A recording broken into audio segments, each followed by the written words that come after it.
Good afternoon, everybody. This is Dennis G, DSG Photos and E2W Magazine.com.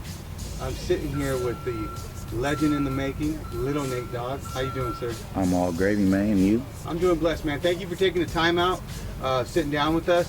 You know, how can we not talk to the son of the great, may he rest in peace, Nate Dogg, the best there ever was, and not ask, you know, how was it growing up in literally the shadow of a legend and one of the forefathers of West Coast hip hop? I mean, man, it was just all an experience. This is a young experience, you know, growing up around Nate Dogg, being around Snoop Dogg, Warren G, DJ Quick, a lot of those people. I mean, it was all fun, I could say. Now, your dad has how many kids? He has pretty much a lot of kids. And where are you in the hierarchy of it? But I'm his first son. Oh, you're the first boy. Mm-hmm. Now, and that's why, hence, Lil Nate. Yes, sir. Now, you know, I know you have a mixtape coming out, which we'll talk about in a minute. Your dad has literally probably hundreds of songs that he's been a part of, and his music has influenced literally generations since he came out. How is that, like, do you see that as a hindrance or as a plus, or how's it affecting your music now? I see that as a plus because I rap and I do a little bit of my voice. So it's like I'm adding on to what he left off. Now, you know, that's just the man. He was the king of the hooks. Now let me ask you a question though. Being that your father was the king of the hooks, no one's ever before him or ever since him been able to top it. Mm-hmm. Like, that sets the bar so high for you as an artist. You know, how do you find people comparing you to your dad? Sometimes they compare me, but I want to do my own thing. That's why I rap and I do a little bit of both for singing. Okay, so you're setting your own lane, so to speak, and in the same time paying tribute to the man. Yeah, got to. Now let me ask you this, though. Your dad, you know, from what you see in the videos and you see in what you read and all that, your dad lived a pretty crazy lifestyle. You know, he wasn't just talking and singing hooks, he was about that life.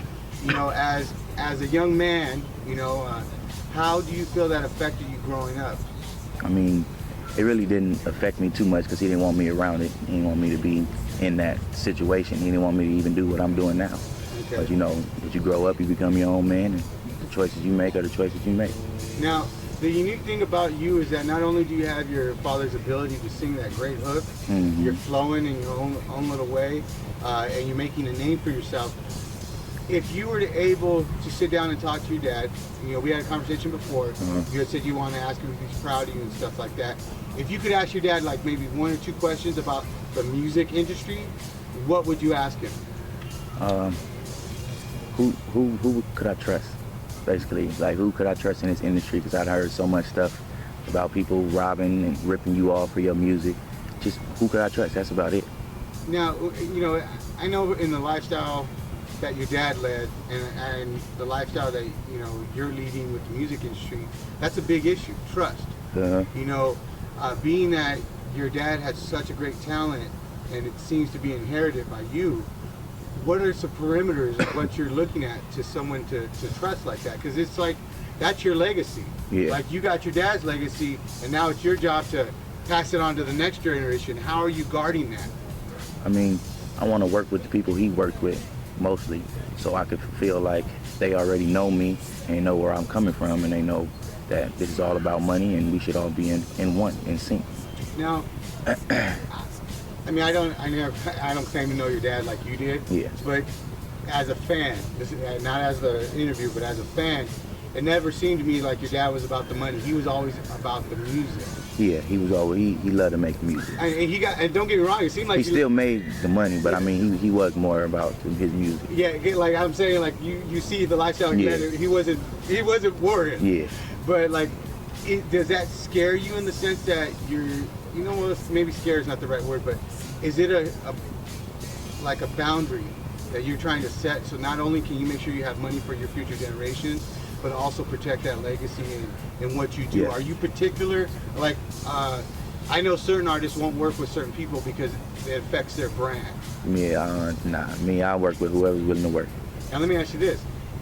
Give me the top 5 people you would like to work with, say, in the next year. Snoop Dogg, of course. About DJ Quick, Pimpin' Young, all the West Coast artists, The Game, Warren G, all of them. Now, you know, you have a mixtape coming out. When can we expect that to hit the stores? Probably sometime next year, February, March at the latest. Okay, okay. Now, who influences your music? Like, your dad has such a wide range of influence, at least by the music he put out, especially his albums. Who would you say influences you besides your dad? I would say Wiz Khalifa, the life he lived, and Snoop. I just see Snoop on everything right now. Now, if we were to get in your car right now, what CD or playlist do you have in it right now? Right now, currently, I have a CD that Pomona Pimpin' Young gave me, him and Sugar Free on it. Okay, okay. That's what's in my mixtape banging. And mixtape banging? Yeah. All right. Now, you said you don't have any kids. Any in the future? Are you looking? Are you trying to? What's going on with Lil Nate's life right now? I mean, I'm still young, man. I'm living life. How old are you, if you don't mind me I'm asking? 21. Oh, you a young buck. Yeah, man. Now, no, I don't want no kids no time soon. Now, you got music coming out. You know, you said you're either in the studio or you're at the house making the music. What's driving you so hard to where you literally committed your whole life to this? I just want to live my life as my dad wanted me to. Good. And I know I can make that legacy come back with me. And my little brother already in college, so that's a young inspiration for me too. My little brother doing what he need to do. That's so, Nigel Hale. Yeah, he's at Washington. Washington, yep. Yeah, yeah. So, any future for you going back to school? Maybe getting a degree here? Most likely. Once I get everything off the ground, I'll probably go back, get my education. What's your number one move that you're trying to make right now? I remember talking to your manager the other night. You guys seem to have like a lot of stuff coming down the pipeline. Yeah, buddy. Just making music. New stuff. Yep, new stuff. Now, you got an album coming out next year. I apologize. Just a mixtape, not an album. Mixtape. Yeah. You got a mixtape. Now, when can they expect the album from you? I'm not going to say no timetable. just wait for the mixtape. Now, on this mixtape, is there any of your dad in it? Any of his tracks or music? It ain't finished yet. It's all in the making. It's all in the making now.